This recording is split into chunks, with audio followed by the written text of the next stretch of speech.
భద్రాద్రి కొత్తగూడెం జిల్లా పాల్వంచ పట్టణం శ్రీ పోతులూరు వీరబ్రహ్మేంద్ర స్వామి వారి దేవాలయం నందు 11వ వార్షికోత్సవాలు ఘనంగా నిర్వహించారు. దేవాలయ ప్రధాన అర్చకుడు పెద్దోజు నాగాచారి శిష్య బృందంచే ప్రత్యేక పూజా కార్యక్రమాలు, అభిషేకాలు, శాంతి హోమాలు నిర్వహించారు. ముందుగా స్వామివారి పతాక ఆవిష్కరణ, ఆలయ నిర్మాణంలో పాలుపంచుకున్న ప్రముఖుల పేర్లు, శిలాఫలకము ఆలయ ప్రధాన ధర్మకర్త కాపర్తి వెంకటాచారి ఆవిష్కరించడం జరిగినది.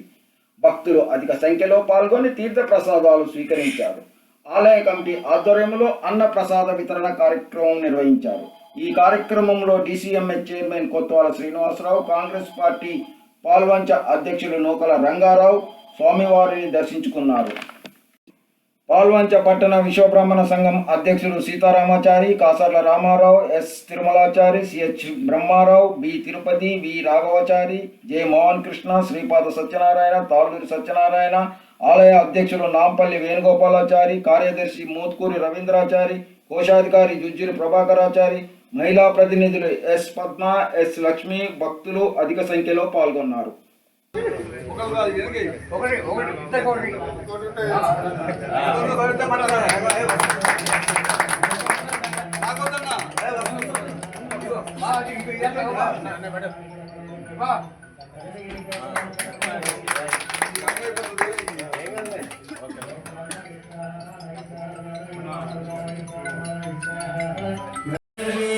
పట్టుకోద్దు చాలా పడుతుంది.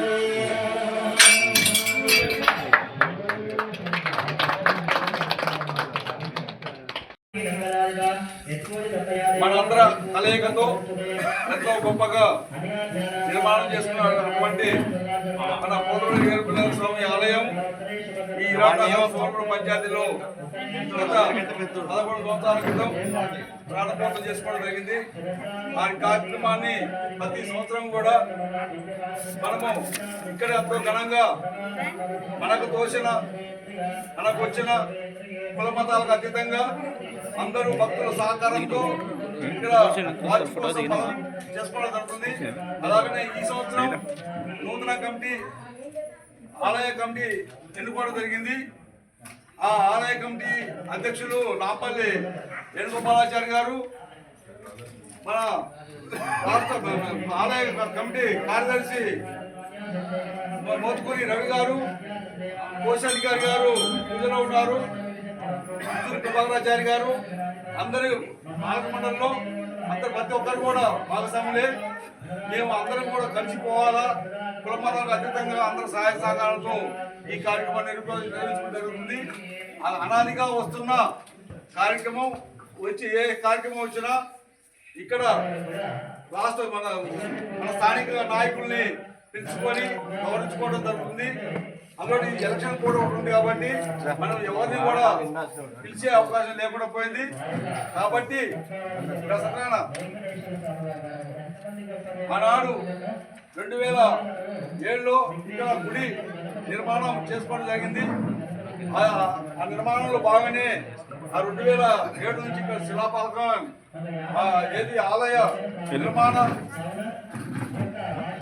బాధ్యత స్వీకరించారో వారి పేరు పెట్టుకోవడం, శిలాఫలకం పెట్టుకోవడం కలవలేదు. ఈ రోజున ఈ వార్షికోత్సవ సందర్భంగా ఆ శిలాఫలకాలు కూడా ప్రారంభోత్సవం చేసుకోవడం, నాతోనే చేయించుకోవడం, దానికి నా సోదరుడు దీకు వెంకటాచార్య కూడా సహకరించడం, దానికి మనకి ఆత్మీయులు కావాల్సిన వారు అందరూ కూడా రావడం జరిగింది. ఈ స్థలం ఒకటే కాదు, మీకు వ్యక్తిగతంగా కానీ దేవాలయ అభివృద్ధి కోసం కానీ ఏ విషయంలో అయినా నా నుంచి ఏదైనా మీకు సహాయం కావాలంటే తప్పనిసరిగా 24 గంటలు సర్వీస్ చేస్తానని తెలియజేస్తూ మరొకసారి మీ అందరికీ కూడా ఈరోజు 11వ వార్షికోత్సవ శుభాకాంక్షలు తెలియజేస్తూ సెలవు తీసుకుంటాను.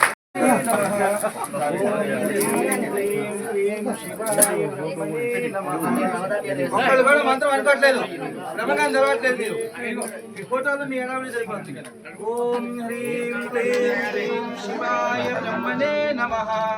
ఓం హ్రీం క్లీం శ్రీం శివాయ బ్రహ్మణే నమః.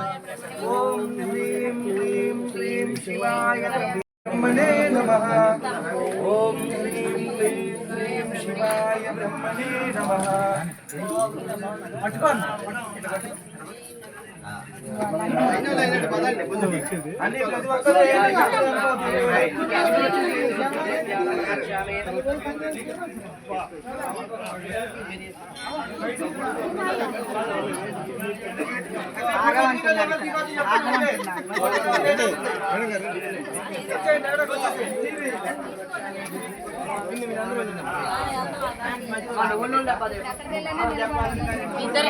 ఇద్దరు వెళ్ళండి.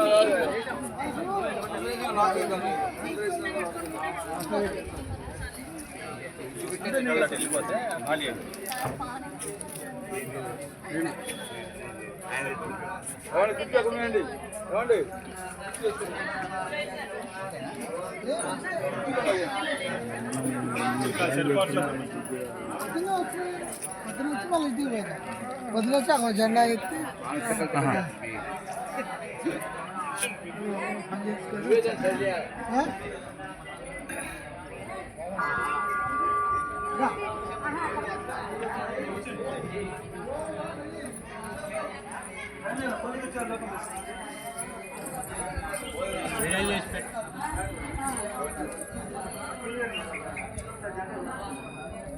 అన్ని భూముల్లో మొత్తం అన్నిటికీ ఆయనే కదా కాబట్టి ఆయన హోమం జరుగుతుంది. మనస్సులో ఓం నమ శివాయ అనుకుంటూ వేస్తుండండి. ఓం నమస్తే అస్తు భగవాన్ విశ్వేశ్వరాయ మహాదేవాయ త్రయంబకాయ త్రిపురాంతకాయ త్రివాగ్నికాలాయ కాళాగ్ని రుద్రాయ నీలకంఠాయ మృత్యుంజయ సర్వేశ సదాశివాయ శ్రీమన్ మహాదేవాయ నమో నమ. స్వాహ. స్వాహ అన్నప్పుడే వేయాలి. అగ్నిదేవుని యొక్క భార్య పేరు స్వాహాదేవి. స్వాహ అన్నప్పుడు ఆమె నోరు తెరుచుకుంటుంది కాబట్టి ఆ ద్రవ్యాన్ని ఆమె తీసుకొని ఏ దేవుడికి అయితే చెప్పి మంత్రాన్ని మనం సంకల్పాన్ని తెలియజేసుకుంటామో పొగ రూపంలో అది అంతా కూడా ఆహుతి అంటే అదంతా కూడా కాలి ఆహుతి రూపంలో పొగ రూపంలో గణపతి హోమం చేస్తే గణపతి స్వామి వారికి మీ యొక్క సంకల్పాన్ని తెలియజేస్తుంది. విఘ్నేశ్వరుడికి అదేవిధంగా ఆంజనేయ స్వామి వారి మంత్రం చెప్తే ఆంజనేయ స్వామి వారికి మీ యొక్క కోరికను తెలియపరుస్తుంది. ఇప్పుడు రుద్రహోమం జరుగుతుంది కాబట్టి మరి ఆ స్వామి వారికి ఆ యొక్క హోమం ఫలించాలంటే మీరు ఎప్పుడు వేయాలి? స్వాహాకారం చెప్పిన మాత్రమే వేయాలి. ఓకేనా? ముందు వేస్తే వెనకాల ఇచ్చిన ఫలితం ఉండదు. ఓం తత్పురుషాయ విద్మహే మహాదేవాయ ధీమహి తన్నో రుద్ర ప్రచోదయాత్. స్వాహా. రుద్రాయ నమః. తత్పురుషాయ విద్మహే మహాదేవాయ ధీమహి తన్నో రుద్ర ప్రచోదయాత్. స్వాహా. రుద్రాయ నమః.